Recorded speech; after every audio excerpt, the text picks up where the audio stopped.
स्वस्थ सिद्धांत प्रसारण में आपका स्वागत है। परमेश्वर पिता की स्तुति हो कि इस कार्यक्रम के द्वारा हम अपने जीवन में लगातार सुधारने वाली शिक्षा को ग्रहण कर पा रहे हैं। बीते 8 सप्ताह से हमारे मनन का विषय है क्लेश। अब इसलिए कि इस विषय पर बहुत सी झूठी शिक्षाएं चल पड़ी हैं।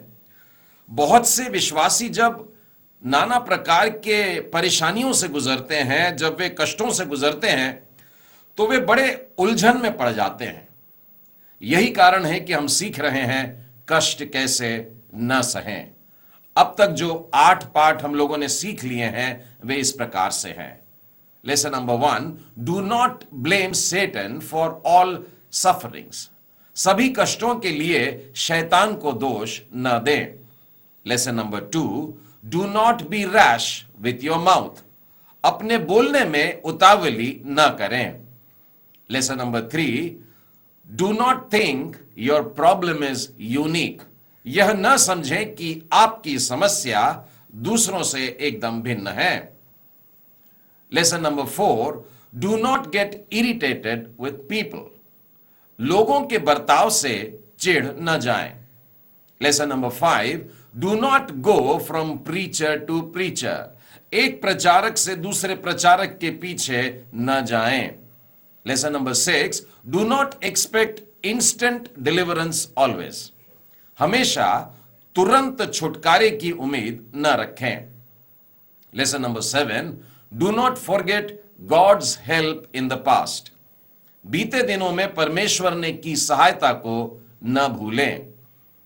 Last week we saw lesson number 8, do not slacken spiritual exercises. पिछले सप्ताह हम लोगों ने 8वां पाठ सीखा था और वो था आत्मिक अभ्यासों में ढीलापन न आने दें। Today we'll move on to lesson number 9. आज हम लोग 9वें पाठ की ओर बढ़ रहे हैं। How not to suffer. कष्ट कैसे न सहें। Do not misquote Bible promises. Bible की प्रतिज्ञाओं का गलत उद्धरण न करें। मैं फिर कहता हूं, हाउ नॉट टू सफर। कष्ट कैसे न सहें। Lesson number 9, do not misquote Bible promises. 9वां पाठ, बाइबल की प्रतिज्ञाओं का गलत उद्धरण न करें।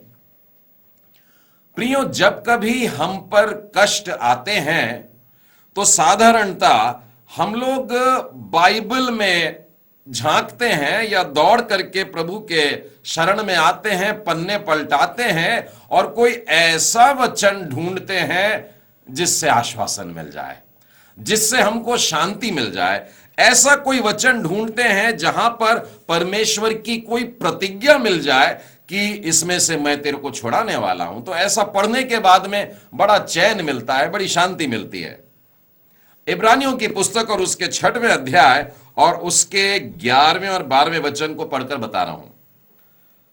हम बहुत चाहते हैं कि तुम में से हर एक जन अंत तक पूरी आशा के लिए ऐसा ही प्रयत्न करता रहे, ताकि तुम आलसी न हो जाओ, वरन उनका अनुकरण करो जो विश्वास और धीरज के द्वारा प्रतिज्ञाओं के वारिस होते हैं। परमेश्वर इन वचनों के द्वारा हमें यह बता रहा है कि जब तुम अपने आप के लिए प्रतिज्ञाओं को मेरे वचन से उठाते हो, अपने लिए प्रतिज्ञाओं को ले रहे हो, अपने आप को प्रतिज्ञा के वारिस बनाना चाहते हो, तो ये 2 बातें ध्यान रखना कि तुम्हें विश्वास होना चाहिए और साथ ही साथ धैर्य भी होना चाहिए, और अंत में हमारी आशा पूरी होगी। ये 3 शब्दों पे गौर करिएगा, क्योंकि आज के पाठ में हम इसी बात को कहने वाले हैं कि अंत में हम लोगों की आशा पूरी होने वाली है। प्रियो, जब तक कि हम परमेश्वर की प्रतिज्ञाओं की उपयुक्तता और प्रयोज्यता को अच्छे से नहीं जानते, तब तक इन प्रतिज्ञाओं से हमको तकलीफ मिलती रहती है। मैं कहना यह चाहता हूं कि कई बार वचन पढ़ते हैं पर लगता है हमारे लिए नहीं है क्या। यानी वचन पढ़ने के बाद, प्रतिज्ञाएं परमेश्वर की पढ़ने के बाद भी मनुष्य निराश रह जाता है, क्योंकि हम इस बात पर ध्यान नहीं देते हैं कि यह प्रतिज्ञा किसे की गई, किन परिस्थितियों में की गई, इसको मैं क्या अपने ऊपर लागू कर सकता हूं। इसलिए हमें परमेश्वर की प्रतिज्ञाओं को लेकर के इनकी उपयुक्तता और प्रयोज्यता दोनों बातों को, उनके संदर्भ को देखना होगा कि किस समय कही गई, कैसी हैं। मैं आपके सामने उदाहरण लेकर के बताना चाहूंगा, वरन आज का जो संदेश है, पाठ है, इसको हम बाइबल में से 10 अलग अलग प्रकार की प्रतिज्ञाओं को लेंगे जो हमको पवित्र शास्त्र बाइबल में मिलती है, और इनसे सारी बातें स्पष्ट हो जाएगी कि हमें बाइबल की प्रतिज्ञाओं का गलत उदाहरण नहीं करना चाहिए। आइए सबसे पहले हम परमेश्वर की उस प्रतिज्ञा को देखें जो प्रथम प्रतिज्ञाओं में से है। मेरे साथ में आप निकालिएगा निर्गमन की पुस्तक, उसका 15वां अध्याय और 26वां वचन। प्रियो, आपको यह बात मालूम है कि परमेश्वर ने अपनी प्रजा को बंधुआई में से छुड़ाया और उनको वहां से अपने देश की ओर, प्रॉमिस्ड लैंड की ओर, कनान की ओर लेकर जा रहा है। और इस दौरान वह उनको एक प्रतिज्ञा दे रहा है, यदि तू अपने परमेश्वर यहोवा का वचन तन मन से सुने और जो उसकी दृष्टि में ठीक है वही करे और उसकी आज्ञाओं पर कान लगाए और उसकी सब विधियों को माने, तो जितने रोग मैंने मिस्रियों पर भेजे हैं उनमें से एक भी तुझ पर न भेजूंगा, क्योंकि मैं तुम्हारा चंगा करने हारा परमेश्वर यहोवा हूं। चंगाई से संबंधित बात है, वरन ये तो ये कह रहा है कि बीमारी भी नहीं आएगी। लेकिन प्रियो, मैं चाहता हूं कि इस वचन का या इस प्रतिज्ञा का इस्तेमाल करते समय ध्यान रखें इस बात पर कि परमेश्वर ने यह प्रतिज्ञा इजराइलियों को दी थी, और उस समय दी थी जब उनको मिस्र में से छुड़ा करके ला रहा था।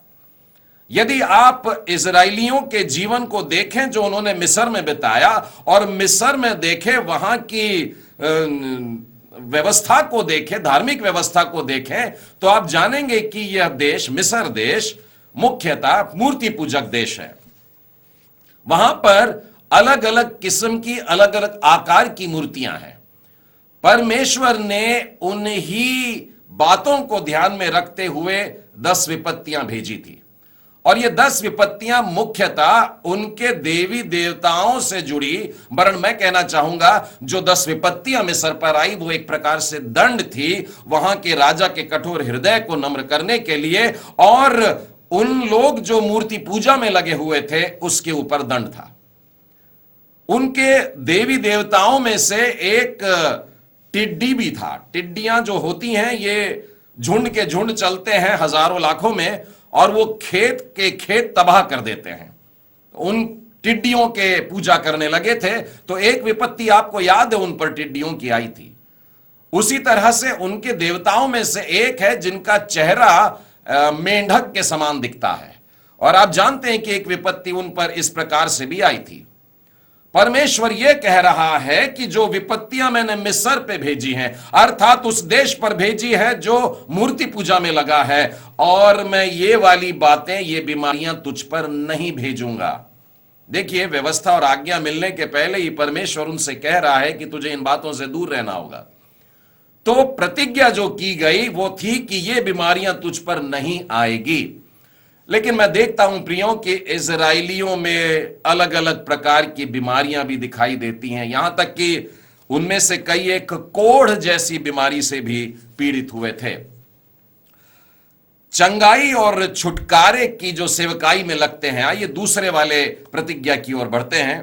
तो चंगाई और छुटकारे की जो सेवकाई में लगे हैं, अक्सर आपने उनके मुंह से परमेश्वर की इस प्रतिज्ञा को सुना होगा कि परमेश्वर तेरे आंखों के सारे आंसुओं को पोंछ डालेगा। यह वचन सुनने से बड़ा दिलासा मिलता है और बहुत अच्छा लगता है, शांति मिल जाती है। लेकिन मैं इंसानों को देख रहा हूं, विश्वासियों के जीवन में देखता हूं कि वे आंसू बहाते हैं, और ऐसे समय में लोगों के मन में प्रश्न आ जाता है कि परमेश्वर ने फिर ऐसा क्यों कहा कि तेरे आंखों के आंसुओं को पोंछ दूंगा। प्रियो, आइए देखते हैं परमेश्वर ने यह प्रतिज्ञा कब कहा, कैसे कहा, क्यों कहा। बाइबल में यह वचन कि परमेश्वर हमारे आंसुओं को पोंछ डालेगा 3 बार मिलती है। पुराने नियम में आइए यशायाह नबी की पुस्तक देखें और यशायाह नबी की पुस्तक के 25वें अध्याय का 8वां वचन, वहां लिखा है, वह मृत्यु का सदा के लिए नाश करेगा और प्रभु यहोवा सबों के मुख पर से आंसू पोंछ डालेगा। आंसू पोंछ डालेगा, और उससे पहले लिखा है मृत्यु का सदा के लिए नाश कर देगा। लेकिन हम देखते हैं कि मृत्यु आज भी होती है, और इसीलिए मैं यह देखता हूं कि यह जो आशीष है यह आगे के लिए लिखी है, अनंत काल के जीवन के लिए लिखी है। जब मृत्यु वास्तव में नाश कर दी जाएगी, तब उसके बाद में लिखा है प्रभु यहोवा सबके मुख पर से आंसुओं को पोंछ डालेगा। नए नियम में यह वचन हमको 2 बार मिलता है, और दोनों बार आपको प्रकाशित वाक्य में नजर आएगा। मेरे साथ खोलिए प्रकाशित वाक्य का 7वां अध्याय और उसके 16 वचन से आगे। वे फिर भूखे और प्यासे न होंगे, और न उन पर धूप और न कोई तपन होगी, और परमेश्वर उनकी आंखों से सब आंसू पोंछ डालेगा। आंसू पोंछ रहा है, लेकिन उसके पहले लिखा है कि वे फिर कभी भूखे नहीं होंगे, फिर कभी प्यासे नहीं होंगे, और उन पर धूप की तपन नहीं होगी। लेकिन हम जानते हैं प्रियों कि आज भी मनुष्य भूखा होता है, प्यासा होता है, और धूप की तपन में तप जाते हैं, तड़पते हैं। प्रियो, यह आशीष या यह प्रतिज्ञा जो है, यह अनंत काल के समय के लिए, आगे के समय के लिए है। और प्रकाशित वाक्य के 21वें अध्याय में फिर एक बार हमको यह वचन मिलता है। 4था वचन कहता है, वह उनकी आंखों से सब आंसू पोंछ डालेगा, और इसके बाद मृत्यु न रहेगी, न शोक, न विलाप और न पीड़ा होगी।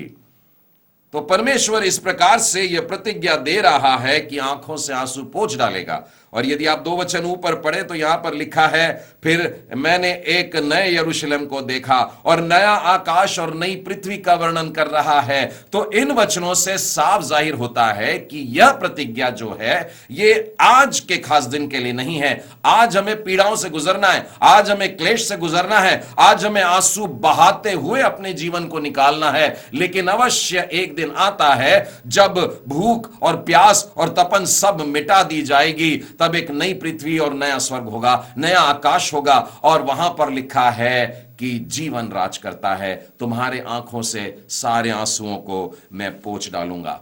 आइए तीसरी प्रतिज्ञा की ओर चलते हैं।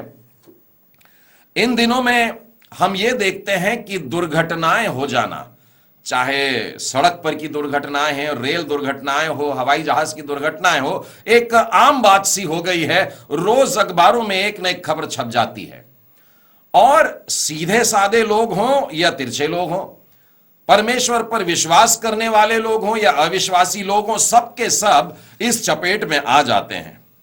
प्रियो, जब हम परमेश्वर के भक्तों के बारे में सुनते हैं, सेवकों के बारे में, इवेंजलिस्ट हैं, पास्टर्स हैं, ऐसे लोगों के बारे में सुनते हैं कि ये दुर्घटनाग्रस्त हो गए और वो फ्रैक्चर हो गए और हाथ पांव टूट गए हैं, तब हम अक्सर ये प्रश्न पूछ बैठते हैं कि वो वाली प्रतिज्ञा का क्या हुआ जिसमें लिखा है कि तेरी एक भी हड्डी टूटने नहीं पाएगी। धक्का लगता है हमें इस प्रकार की जब खबरें आती हैं। हम परमेश्वर से भी पूछ पढ़ते हैं कि तेरी प्रतिज्ञाएं कहां गई। आइए प्रियो, हम बाइबल में उस संदर्भ को बड़े ध्यान से देखेंगे। भजन संहिता खोलिएगा और उसके 34वें अध्याय में, भजन संहिता 34 और उसका 19 और 20वां वचन आपके सामने पढ़ता हूं। धर्मी पर बहुत सी विपत्तियां पड़ती तो है, परंतु यहोवा उसको उन सबसे मुक्त करता है। 20वां वचन, वह उसकी हड्डी हड्डी की रक्षा करता है और उनमें से एक भी टूटने नहीं पाती। यहां पर स्पष्ट लिखा है और हम पढ़ते हैं कि परमेश्वर उसकी रक्षा कर रहा है, उसकी हड्डी हड्डी की रक्षा कर रहा है, उनमें से एक भी टूटने नहीं पाती। प्रियो, गौर से देखिएगा उस वचन को। यह वचन हिंदी व्याकरण की दृष्टि से एक वचन में कहा जा रहा है। कोई व्यक्ति उस लिखने वाले से कह रहा है कि एक व्यक्ति विशेष है जिसकी हड्डी नहीं टूटेगी, और वो प्रभु यीशु ख्रिस्त के बारे में बोल रहा है। प्रियो, प्रभु यीशु के बारे में बोल रहा है। यदि आप देखिए, अब 18वां वचन देखिए, ऊपर का एक वचन देखते हैं, यहोवा टूटे मन वालों के समीप रहता है और पिसे हुओं का उद्धार करता है। बहुवचन में लिखा है, टूटे मन वालों के समीप रहता है। और उसके बाद के वचन में जब आप यहां आएंगे, यहोवा अपने दासों का प्राण मोल लेकर के बचाता है। बहुवचन और बहुवचन, लेकिन जहां प्रतिज्ञा लिखी है वो एक वचन में है, मतलब एक व्यक्ति के लिए है, वो प्रभु यीशु के लिए है। और हम जानते हैं प्रियो कि प्रभु यीशु पर बड़ी ताड़ना हुई और बड़े कोड़े पड़े, उसे बहुत सताया गया, उसे क्रूसित कर दिया गया। और जब रोमी सैनिक पांव तोड़ने के लिए आए थे, प्रभु यीशु के साथ में 2 चोर और लटकाए गए थे, तो उन्होंने एक चोर के पांव तोड़ दिए क्योंकि वो जिंदा था। वो दूसरे के पास में भी गए। अब देखिए, एक चोर उनमें से वो भी था जिसने अपने मरते दम पर भी प्रभु यीशु को स्वीकार कर लिया और पापों की क्षमा मिल गई, यीशु का आश्वासन मिला, आज ही तू मेरे साथ स्वर्गलोक में होगा। लेकिन बाइबल कहती है उसकी भी हड्डियां तोड़ी गई, क्योंकि यह प्रतिज्ञा उसके लिए भी नहीं थी, केवल एक जन के लिए थी। फिर वो पांव तोड़ने वाले सैनिक जब यीशु के पास में आए तो देखा कि अरे ये तो पहले से मरा हुआ है, और फिर पसली में भाला भोग करके कंफर्म भी कर लिए कि सचमुच में मरा है, और उसकी हड्डियां नहीं तोड़ी गई थी। तो ये प्रतिज्ञा जो दी जा रही है, हम देखते हैं कि वास्तव में प्रभु यीशु मसीह के लिए है और ये बाकी लोगों के लिए नहीं है। फिर भी यदि आप चाहते हैं तो इस प्रतिज्ञा को अपनी यात्रा के दौरान सहज पूर्ण बोल सकते हैं। आप मांग सकते हैं कि परमेश्वर पिता, मैं यात्रा पर निकला हूं, मार्ग में जा रहा हूं, जोखिम भरा रास्ता है, मेरी सहायता करिए, और इस प्रतिज्ञा को याद कर सकते हैं। पर साथ में मैं यह भी कहना चाहूंगा कि यदि मार्ग में कुछ गड़बड़ हो जाती है तो फिर यह मत बोलिएगा कि प्रभु जी तेरी प्रतिज्ञा तूने पूरी क्यों नहीं किया, क्योंकि यह प्रतिज्ञा प्रभु यीशु के लिए लिखी है। आइए हम लोग चौथे उदाहरण की तरफ बढ़ते हैं। चौथी प्रतिज्ञा, हमारा परमेश्वर अद्भुत कार्य करने वाला परमेश्वर है, चंगाइयां देने वाला परमेश्वर है। अब मनुष्यों में कोई भी व्यक्ति या कोई भी पति पत्नी या कहिए कोई भी स्त्री बांझ कहलाना नहीं चाहती, निसंतान रहे और लोग उस पर ताने कसे, वो उसको पसंद नहीं है। और हम देखते हैं कि परमेश्वर में इतनी सामर्थ है कि वो कोख बंद कर सकता है और कोख खोल सकता है। यदि हम हन्ना को देखें तो बांझ कहलाती थी, हंसी उड़ाई जाती थी, लेकिन परमेश्वर ने उसको एक पुत्र दिया, शमूएल। वैसे ही हम लोग देखते हैं इलीशिबा को भी इसी प्रकार का दुख था कि उसके पास में संतान नहीं थी, परमेश्वर ने उसको भी एक पुत्र दिया, यूहन्ना। तो परमेश्वर ये सब काम कर सकता है, लेकिन परमेश्वर हमेशा ऐसा नहीं करता। और यह बात मैं व्यवस्था विवरण के 25वें अध्याय में से आपको बताना चाहता हूं, जहां पर 5वें और 6वें वचन में इस प्रकार से लिखा हुआ है, जब कोई भाई संग रहते हो और उनमें से एक निपुत्र मर जाए तो उसकी स्त्री का विवाह पर गोत्री से न किया जाए, उसके पति का भाई उसके पास जाकर उसे अपनी पत्नी कर ले और उससे पति के भाई का धर्म पालन करे, और जो पहला बेटा उस स्त्री से उत्पन्न हो वह उस मरे हुए भाई के नाम का ठहरे, जिससे कि उसका नाम इज़राइल में से मिट न जाए। तो परमेश्वर ने इस प्रकार की व्यवस्था को सामने ला लिया, और इसके कारण जो विधवा हो गई थी उसे दूसरा भाई विवाह करता, उसकी पत्नी बना लेता और उससे संतान होती, और फिर वो बांझ नहीं रह पाती, उसके पास में बच्चा है। प्रियो, मैं ये कहना चाहता हूं, यदि आज के समय में भी कोई ऐसे पति पत्नी है जिनको कई वर्षों से संतान नहीं है, तो परमेश्वर इसके विरोध नहीं है कि आप किसी बच्चे को गोद ले लो। यदि आप हमें भी देखें, मसीह प्रजा को देखें, तो हम भी परमेश्वर के द्वारा लेपालक लिए गए हैं, हमको गोद लिया है, हम ले लिया उसने। तो जब आप किसी बच्चे को गोद में लेते हैं, अपना बना लेते हैं, तो उसके चेहरे की मुस्कान परमेश्वर भी देखता है और आपको बहुत आशीष देता है। प्रियो, हमारे देश में न जाने कितने सारे ऐसे बच्चे हैं जिनके माता पिता नहीं हैं, और ऐसे कई पति पत्नियां हैं जिनके पास में बच्चे नहीं हैं। और मैं समझता हूं यदि हर पति पत्नी जिनके पास में संतान नहीं है एक एक बच्चे को गोद ले लेते हैं, तो हमारे देश में अनाथालयों की संख्या बहुत कम हो जाएंगी, खत्म हो जाएंगे। कई लोग पूछते हैं, मान लीजिए हमने किसी को गोद ले लिया और बाद में सचमुच में एक परमेश्वर ने संतान दे दी तो क्या करें? प्रियो, परमेश्वर को धन्यवाद दीजिए कि आपको डबल आशीष मिली है, आपको दुगनी आशीष मिली। इसके लिए प्रभु को धन्यवाद दें और दोनों से बराबरी का प्रेम करें। आइए 5वें उदाहरण की तरफ बढ़ते हैं। कभी कभी हम लोगों के जीवन में कुछ कष्ट ऐसे होते हैं जो बड़े लंबे समय तक चलते हैं और हम पूछ बैठते हैं कि बाइबल में फिर वो प्रतिज्ञा क्यों लिखी है कि हमारा पल भर का हल्का सा क्लेश, पल भर का हल्का सा क्लेश। और यदि आप मेरे साथ में निकालिएगा 2 कुरिन्थी उसका 4 अध्याय और उसके 17वें वचन में, क्योंकि हमारे पल भर का हल्का सा क्लेश हमारे लिए बहुत ही महत्वपूर्ण है और वो अनंत महिमा को उत्पन्न करता है। प्रियो, यदि हमारी जिंदगी मान लो 70-80 साल है, 100 साल है और ये सारे वर्ष मान लो पीड़ा में ही गुजरते हैं, कष्ट में गुजरते हैं, लेकिन देखिए आपको परमेश्वर अनंत काल के जीवन में ले रहा है। अब वो अनंत काल के जीवन के सामने आप अपनी जिंदगी के 80 साल 100 साल रखिए और बताइए क्या हुआ। ये छोटा सा समय है, ये क्लेश का जो समय है पल भर का लगता है और जब इसमें से निकल जाते हैं तो परमेश्वर हमको अनंत महिमा में ले रहा है, अनंत काल के लिए आशीष में ले रहा है। 6वें उदाहरण को हम देखते हैं, 6वीं प्रतिज्ञा देखते हैं। हम लोग अक्सर कहते हैं कि क्रिस्त ने हमारे सारे दुखों को अपने ऊपर ले लिया।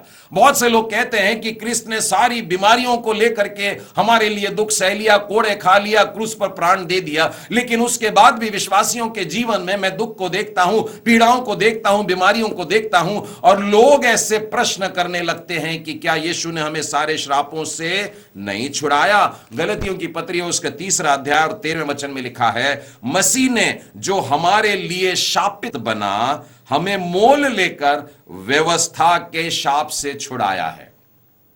सारे श्रापों से नहीं छुड़ाया, व्यवस्था के शाप से छुड़ाया है। एक उदाहरण देकर के बताना चाहूंगा। मनुष्य का उत्पत्ति के 3 अध्याय में देखिए पतन होता है और वो पतन हो जाने के बाद में परमेश्वर ने स्त्री को एक श्राप दिया और वो ये था कि जब तू किसी बच्चे को जन्म देगी तब बहुत ज्यादा पीड़ा होगी तुझको।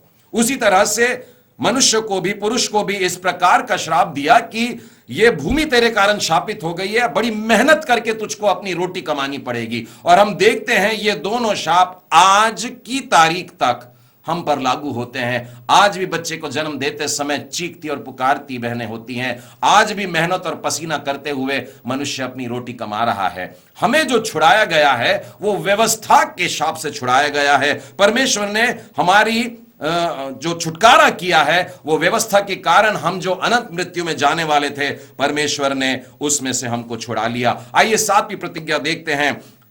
एक वचन ऐसा है, फिलिपियों का 4 अध्याय 6वां वचन, किसी भी बात की चिंता मत करो, परंतु हर एक बात में तुम्हारे निवेदन, प्रार्थना और विनती के द्वारा धन्यवाद के साथ परमेश्वर के सम्मुख उपस्थित किए जाएं। प्रियो, कई बार हम इस वचन को लेकर के अपने को दिलासा दिलाते और अंत में बड़े दुखी हो जाते, मिला तो नहीं। प्रियो, बाइबल के इस वचन में कहीं भी इस बात के लिए गारंटी नहीं दी गई है कि यह सुनी जा रही है या नहीं। मैं कहना यह चाह रहा हूं कि समस्या का समाधान होगा ऐसा तो नहीं लिखा है।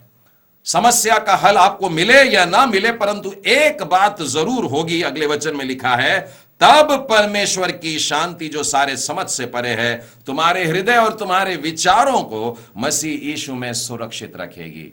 मनुष्य नहीं समझ पाएगा, लेकिन वो शांति परमेश्वर ने आपके लिए आरक्षित रखा है, रिजर्व करके रखा है, वो दे देता है और मनुष्य इस बात को नहीं समझ पाते। 8वीं प्रतिज्ञा की ओर आइए। जो लोग वचन सुनाने के कारण या अपने मसीह विश्वास के कारण दुख सहते हैं, यातनाएं सहते हैं, परसिक्यूशन सह रहे हैं, कई लोग पीटे जाते हैं, मारे जाते हैं, यहां तक कि जान भी ले ली जाती है, मार डाले जाते हैं, जलाए जाते हैं। कई बार हम उस प्रतिज्ञा को याद करने की कोशिश करते हैं। उत्पत्ति के 12वें अध्याय में अब्राहम से परमेश्वर ने कहा, जो तुझे कोसेगा उसे मैं शाप दूंगा। जब हमें कोई कोस रहा है, जब हमें कोई मार रहा है, कोई सता रहा है, कोई तलवार लेकर आ गया, कोई आग लेकर के आ गया, तो हमें क्या करना चाहिए? क्या हम उनको श्राप दे सकते हैं? बिल्कुल भी नहीं। मत्ती रचित सुसमाचार के 5वें अध्याय और उसके 44वें वचन में प्रभु यीशु ने हमको इस प्रकार से सिखाया है, परंतु मैं तुमसे यह कहता हूं कि अपने बैरियों से प्रेम रखो और अपने सताने वालों के लिए प्रार्थना करो। इसीलिए प्रियो, आज का पाठ हमसे यही कह रहा है कि बाइबल की प्रतिज्ञाओं का गलत उद्धरण न करें। 9वीं प्रतिज्ञा को देखते हैं। एक और वचन है जो हम अक्सर बोलते हैं कि परमेश्वर ने जो औरों के लिए किया वो हमारे लिए भी करेगा। एक गीत भी है, कोरस भी है, और इस प्रकार से हम लोग गाते हैं, परंतु क्या वो करेगा ऐसा जरूरी नहीं है।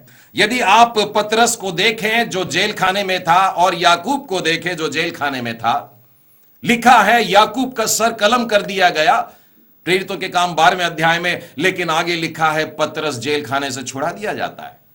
यदि आप पौलुस के जीवन को देखें, जब वो यरूशलेम में था वहां से उसको छुड़ा दिया जाता है, लेकिन आप प्रेरितों के काम के 7वें अध्याय में देखिए, स्तिफनुस को पत्थरवा करके मार डाले जाने से उसे नहीं बचाता है।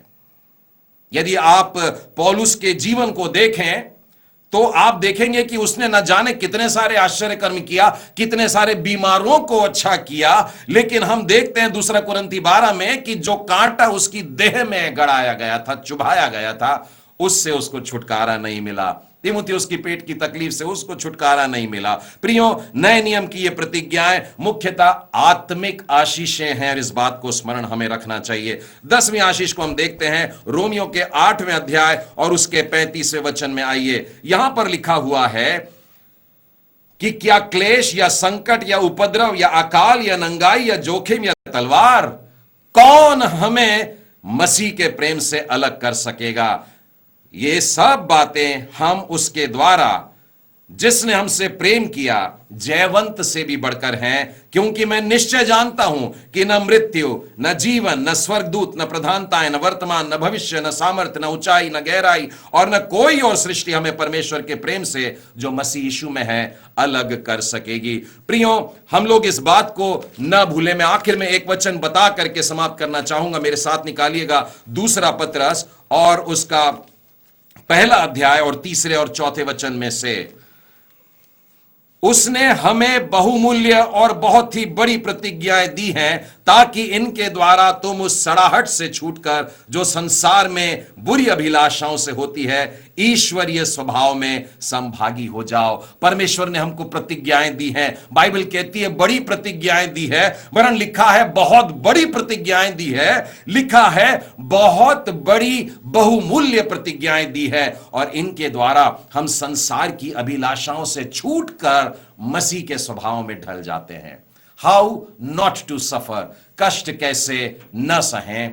Do not misquote Bible promises, Bible की प्रतिज्ञाओं का गलत उद्धरण न करें। परमेश्वर पिता आप सबों को बहुत आशीष दे।